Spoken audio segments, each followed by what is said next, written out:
Hi parents, it's Miss Emily from the Learn and Play Montessori team. Starting on a Montessori journey and introducing some Montessori aspects into your child's life is a really exciting time, both for yourself and for your child.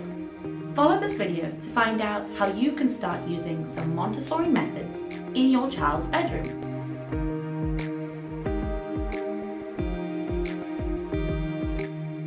Your child's bedroom is a great place for your child to be able to grow and use their independence. So, in order for them to do this, you need to make their bedroom as accessible to themselves as possible. Starting off with their bed. Choosing a low-frame bed that's close to the floor allows your child to climb on and off their bed with ease by themselves when they wish to. The style of bed is completely up to you.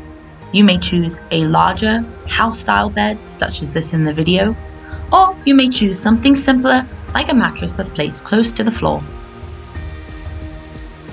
Next, you really need to be thinking about how you organize your child's toys.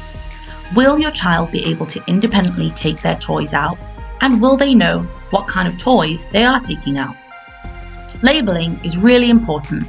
Not only does it help your child to categorize things, but it also makes cleanup time a lot easier. I've chosen 2 shelves with 3 layers, and this has helped me to organize the toys.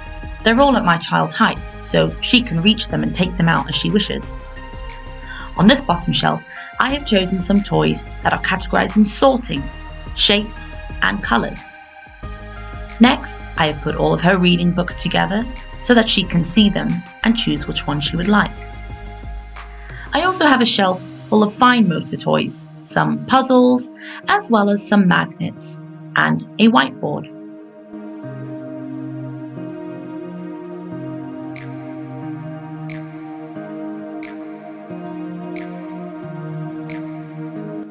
Again, moving on to her fine motor toys, I have a little box of threading beads, as well as some pop-up toys. On the top shelf, I like to keep it pretty empty, so we have her little calendar, as well as some piggy banks.